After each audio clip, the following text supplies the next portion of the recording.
تازہ ترین خبروں، تجزیوں اور تبصروں کے ساتھ میں ہوں ارشد عزیز ملک۔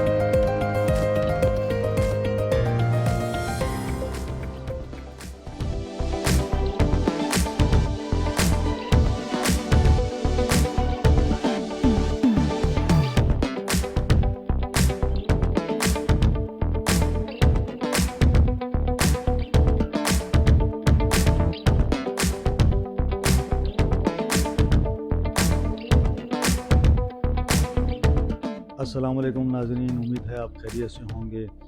آج نئے ویلاگ کے ساتھ اور نئی خبر کے ساتھ میں حاضر ہوں۔ آج کی خبر بڑی اہم ہے۔ خیبر پختونخوا اسمبلی نے ایک قرارداد منظور کی تھی اور یہ قرارداد 2 روز قبل منظور ہوئی، جس میں یہ کہا گیا تھا کہ دہشت گردوں کے ساتھ مذاکرات کیے جائیں اور آپریشن نہ کیا جائے۔ اس حوالے سے پاک فوج کا شدید رد عمل آیا ہے اس پہ، اور پاک فوج نے اس کو مسترد کر دیا ہے، اور اس پر جو شدید رد عمل ہے اس کی تفصیلات میں آپ کو بتاؤں گا۔ پہلے چلتے ہیں جو قرارداد تھی اس کے حوالے سے۔ تو یہ قرارداد جو تھی یہ گزشتہ روز یعنی 6 دسمبر کو تحریک انصاف کے ایم پی اے ہیں عبدالغنی افریدی، یہ خیبر ایجنسی سے ان کا تعلق ہے، خیبر ڈسٹرکٹ سے، اور ساتھ میں بعد میں عدنان وزیر جو ہیں جو بنو سے ہیں، انہوں نے بھی ایک قرارداد اس میں جمع کرائی۔ تو ایم پی اے جو عبدالغنی افریدی ہیں، خیبر ایجنسی سے ان کا تعلق ہے، انہوں نے یہ قرارداد پیش کی کہ عراق کے اندر پاک فوج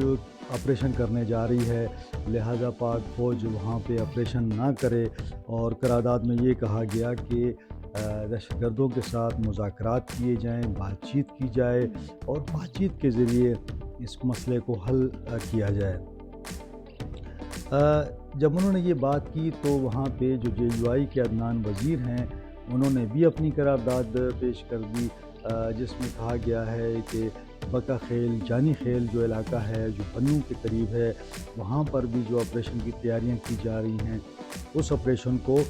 روکا جائے، وہاں آپریشن نہ کیا جائے۔ اب یہاں یہ سوال پیدا ہوتا ہے کہ آخر مذاکرات کس سے کیے جائیں؟ بار بار مذاکرات ہوئے، کئی مرتبہ اس پر بات چیت ہوئی، جب بھی مذاکرات ہوتے ہیں اس کے بعد جو ہے اس کی خلاف ورزی ہو جاتی ہے۔ ہم نے دیکھا کہ تحریک انصاف کی جب حکومت تھی اس وقت عمران خان صاحب نے اس کی حمایت کی کہ مذاکرات کیے جائیں طالبان کے ساتھ۔ جنرل فیض جو تھے، جو D G I S I تھے،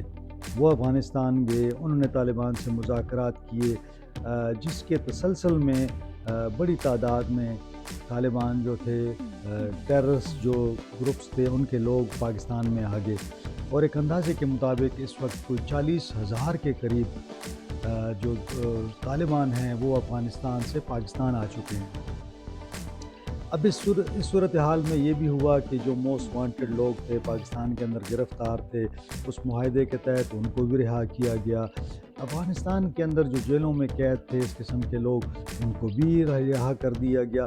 تو یہ ہزاروں کے قریب جو لوگ تھے یہ پاکستان کے اندر آ گئے۔ پھر یہ کہا گیا کہ یہ لوگ پرامن رہیں گے، لیکن ایسا کچھ نہیں ہوا، اور وہ پرامن نہیں رہے، بلکہ مجھے یاد ہے کہ جب وہ لوگ آئے تو سوات کے اندر اور مختلف علاقوں میں یہ معاہدے کی شک تھی کہ وہ اسلحہ نہیں اٹھائیں گے، لیکن ان کے پاس اسلحہ بھی تھا اور وہ گھومتے پھرتے بھی تھے، اور انہوں نے گشت شروع کر دیا۔ سوات سے لے کے پھر وہ سوابی اور مردان ان علاقوں میں بھی وہ نیچے اتر آئے۔ تو جو ایک معاہدہ تھا اس کی سریحاً خلاف ورزی ہوئی۔ بعد میں کچھ ایسی اطلاعات بھی آئیں کہ انہوں نے کچھ لوگوں کو اغوا کیا، کچھ لوگوں کو سے بھتے کے لیے کالیں آئیں، تو جن کے تانے بانے اس وقت جو تھے ان افراد سے ملتے تھے۔ اب اس حوالے سے جب یہ قرارداد آئی ہے اور یہ قرارداد منظور ہوئی، اس کی منظوری کی بڑی وجہ یہ تھی کہ اسمبلی کے اندر تحریک انصاف کی اکثریت ہے، تو لہٰذا انہوں نے جب یہ قرارداد پیش کی تو تقریباً تمام ہی لوگوں نے اس کو سپورٹ کیا۔ اگر سپورٹ نہ بھی کرتے تو پی ٹی آئی کے لوگ کافی تھے اس کے لیے قرارداد منظور ہو جاتی۔ لیکن اس قرارداد کی منظوری کے بعد پاک فوج کی طرف سے ایک شدید رد عمل آیا ہے، اور یقیناً یہ شدید رد عمل آنا بھی چاہیے تھا۔ اس کی بڑی وجہ یہ ہے کہ دیکھیں آج یعنی اتوار کا دن ہے، اور یعنی پچھلے ہفتے کے دن جو تھا 6 جوان شہید ہوئے۔ روزانہ ہمیں جو خبریں آتی ہیں کئی جوان جو ہیں روزانہ شہید ہو رہے ہیں۔ تو پاک فوج کی ایک طرف پاک فوج چاہتی ہے کہ وہ کارروائی کرے، اور دوسری طرف جو ہے حکومت وقت جو ہے خیبر پختونخوا کی جو حکومت ہے اور ان کی اسمبلی ہے وہ چاہتی ہے کہ مذاکرات ہوں۔ یہ جو رد عمل آیا، میری ایک بڑے ذمہ دار افسر سے میری بات ہوئی، میں نے ان سے پوچھا کہ آپ کا کیا رد عمل ہے، تو ان کا یہ کہنا تھا کہ تحریک انصاف جو ہے وہ شدت پسندوں کی حمایت کر رہی ہے۔ حالیہ مہینوں میں جانی خیل، بنو اور تیرا وادی میں پاکستانی فوج کے افسروں اور سپاہیوں نے اپنی جانوں کا نذرانہ پیش کیا۔ کیا یہ فوجی جوانوں کی جانیں جو ہیں پی ٹی آئی کے سیاستدانوں کے لیے قیمتی نہیں ہیں؟ اس کے باوجود جب کہ جوان شہید ہو رہے ہیں، صوبائی اسمبلی ایک قرارداد منظور کرتی ہے۔ انہوں نے ساتھ ساتھ پی ٹی آئی کی صوبائی حکومت پر بھی تنقید کی۔ انہوں نے کہا کہ پی ٹی آئی حکومت کی ناقص پالیسیوں اور ناقص فیصلوں کی وجہ سے سیکیورٹی اہلکار اور صوبے کے عوام اب دہشت گردی کی نئی لہر کا سامنا کر رہے ہیں۔ ایسے حالات میں جب دہشت گرد جو ہیں وہ کھلے عام پاکستان کے خلاف، عوام کے خلاف، سیکیورٹی فورسز کے خلاف ایک اعلان جنگ کیے ہوئے ہیں، ان سے بات چیت کیسے ہو سکتی ہے؟ انہوں نے یاد کروایا کہ 2002 سے 2007 کے دوران بھی معاہدے ہوئے۔ انہوں نے یہ بھی یاد کروایا کہ جب تحریک انصاف کی وفاق میں حکومت تھی اس وقت بھی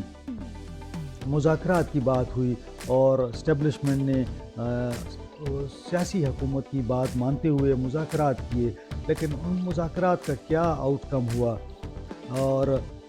بار بار اسی قسم کے مذاکرات ہوتے ہیں، معاہدے ہوتے ہیں جن کی یہ ٹیررسٹ جو ہیں خلاف ورزی کرتے ہیں۔ ان کا یہ بھی کہنا تھا کہ کبھی بھی مستقل اور پائیدار امن قائم نہیں ہو سکتا جب تک کہ ان دہشت گردوں کو ہم ان کا کلا کما نہیں کر دیتے، ان کو جڑ سے نہیں اکھاڑ دیتے، اس وقت تک پاکستان کے اندر امن نہیں آ سکتا۔ تحریک انصاف کو اس قرارداد سے قبل میرے خیال سے کہ سیکیورٹی فورس سے بات کرنی چاہیے تھی، کیونکہ ان کے جوان شہید ہو رہے ہیں، اور یہ جوان پاکستان کے جوان ہیں، ہمارے جوان ہیں، لیکن یہ جو قرارداد منظور ہوئی یقیناً اس کا غم و غصہ، اس کا رد عمل تو ضرور آنا تھا۔ وہ سمجھتی ہے کہ اگر ایک جانب یہ لوگ دہشت گردی کر رہے ہیں، حملے کر رہے ہیں، دوسری جانب ان سے ہم بات چیت کریں تو یہ کوئی مناسب عمل نہیں ہوگا۔ ایک بعض اوقات ایک تجویز آتی تھی کہ یہ لوگ سیز فائر کریں، اس کے بعد مذاکرات ہوں، لیکن بار بار یہ مذاکرات کا جو عمل ہے یہ دیکھا گیا اور اس کا کوئی فائدہ نہیں ہوا۔ جہاں تک حکومت کا ورژن ہے تو میں نے رابطہ کیا بیرسٹر صاحب سے، جو کہ وزیر اعلیٰ کے مشیر ہیں برائے اطلاعات اور ترجمان بھی ہیں، تو میرا ان سے یہی کویسچن تھا کہ صوبائی اسمبلی نے ایک قرارداد منظور کی ہے کہ پاک فوج صوبے میں آپریشن نہ کرے۔ ان کا یہ کہنا تھا کہ تحریک انصاف کی حکومت نے جب اقتدار سنبھالا صوبے کے اندر تو انہوں نے یہ بات بڑی واضح کر دی تھی کہ صوبے کے اندر آپریشن جو ہوگا وہ صوبائی حکومت کی مرضی سے ہوگا، صوبائی حکومت کو آن بورڈ لیا جائے گا اور صوبائی حکومت کی اجازت کے ساتھ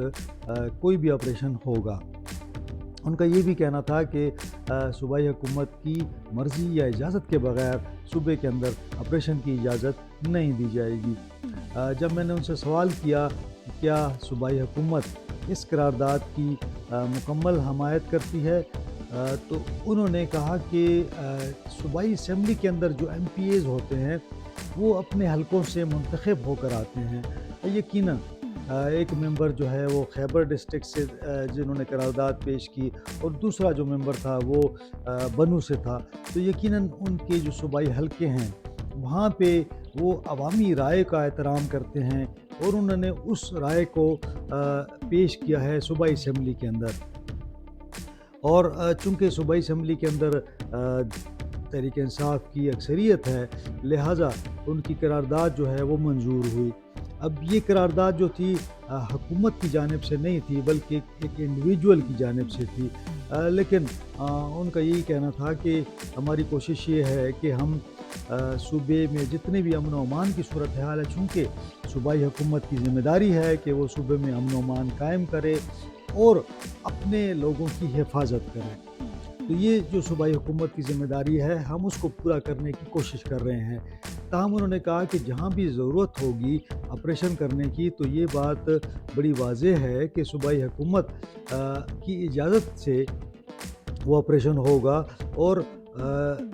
اسی طرح سیکیورٹی فورسز کو سپورٹ کیا جائے گا۔ لیکن میری بعض ایسے لوگوں سے بھی بات ہوئی جو اس حوالے سے کافی علم رکھتے ہیں اور کافی ان کا تجربہ ہے۔ ان لوگوں کا یہ کہنا ہے کہ دیکھیں، طالبان کو اگر آپ پاکستان لے کے آتے ہیں، اور جب آپ لے کے آئے تو کوئی منصوبہ نہیں تھا کہ ان کی بحالی کیسے ہوگی، ان کو کہاں رکھا جائے گا۔ یقیناً جب آپ طالبان کو پاکستان کے اندر لائے تو آپ نے کیا فیصلہ کیا؟ کیا یہ لوگ اپنے علاقوں میں رہیں گے جہاں پہ انہوں نے ہلاکتیں کی، جہاں پہ خون ریزی کی، جہاں پہ لوگوں کے گلے کاٹے، جہاں پہ لوگوں کو اغوا کیا، تو کیا وہ مقامی لوگ وہ ان لوگوں کو وہاں پہ رہائش اختیار کرنے دیں گے؟ ایسا ممکن نہیں ہے، کیونکہ ہمارا ایک پختون معاشرہ ہے جس کے اندر لازمی طور پر ہر شخص جو ہے وہ بدلہ بھی لیتا ہے، اور وہ اس وقت تک اس چیز کو اس سے پیچھے نہیں ہٹتا جب تک کہ وہ اس کا بدلہ نہ لے لے، یا بصورت دیگر اس ملزم کو گرفتار کر کے سزا نہ مل جائے۔ تو اب اس صورت میں ابھی جو نئی ہمیں ڈیولپمنٹ نظر آ رہی ہے کہ افغانستان کے اندر کسی جگہ پر طالبان کے لیے الگ جگہ بنائی جائے اور ان کو وہاں پہ آباد کیا جائے، اور اگر یہ لوگ وہاں پہ اپنا ایک رہنا چاہتے ہیں امن کے ساتھ، تو افغان حکومت کے ساتھ بات کی جائے، کیونکہ پاکستان کے اندر ایسا ممکن نہیں ہوگا، کیونکہ ماضی میں تحریک طالبان جو تھی وہ تحریک طالبان افغانستان کے ساتھ مل کر امریکہ کے خلاف لڑتی رہی، پہلے روس کے خلاف اور پھر امریکہ کے خلاف۔ یہی مجاہدین اس وقت تھے جو بعد میں طالبان بن گئے اور ٹیررسٹ بن گئے۔ تو ضرورت اس بات کی ہے کہ پاکستان کے اندر جو لوگ بھی دہشت گردی کے واقعات میں ملوث ہیں، جو لوگ پاکستان میں امن خراب کر رہے ہیں، جو سیکیورٹی فورسز کے جوانوں پر، پولیس، ایف سی اور رینجرز کے جوانوں پر حملے کرتے ہیں، عام لوگوں پر حملے کرتے ہیں، ان کو معاف نہ کیا جائے، ان کے خلاف سخت سے سخت کارروائی کی جائے۔ اور یہی ٹائم ہے کہ جب موسم تبدیل ہو رہا ہے، سردی بڑھ رہی ہے، پہاڑوں پر برف باری کے امکانات زیادہ ہو رہے ہیں، اور جو برف باری ہو، دہشت گرد ہیں یہ لوگ نیچے اتریں گے، اور جو ہی یہ نیچے اتریں گے ان کا سامنا سیکورٹی فورسز کے ساتھ ہوگا۔ تو میرے خیال میں کہ یہ آپریشن کا ایک وقت ہے اور آپریشن ہونا چاہیے۔ بڑے پیمانے پہ آپریشن نہیں ہونا چاہیے، لیکن کسی بھی جگہ پہ جو ٹارگیٹڈ آپریشن ہوتے ہیں، کسی مخصوص علاقے میں جو آپریشن ہوتا ہے، میرے خیال میں اس کو ہونا چاہیے۔ اور تھوڑی چھوٹی آبادی کو اگر آپ کسی جگہ سے نکال کے چند دن کے لیے رکھتے ہیں اور پھر واپس بھجوا دیتے ہیں، میرے خیال میں وہ مناسب ہوگا۔ بڑے اسکیل پر نقل مکانی جو ہے وہ یقیناً ناممکن ہوگی۔ تو جو آپریشن کے لیے پلاننگ کی گئی ہے، میرے خیال میں کہ صوبائی حکومت کو اور وفاقی حکومت کو فورسز کا ساتھ دینا چاہیے تاکہ ان دہشت گردوں سے ہماری جان چھوٹ سکے۔ آج اتنا ہی، انشاءاللہ اگلے ویلاگ میں ملیں گے۔ مجھے امید ہے آپ کو یہ ویلاگ پسند آئے گا۔ اگر پسند آئے تو یقیناً اس کو اپنے ساتھیوں کے ساتھ، دوستوں کے ساتھ شیئر کیجئے گا، اس کو لائک کریں اور سبسکرائب بھی کریں۔ مجھے اجازت دیں، بہت شکریہ۔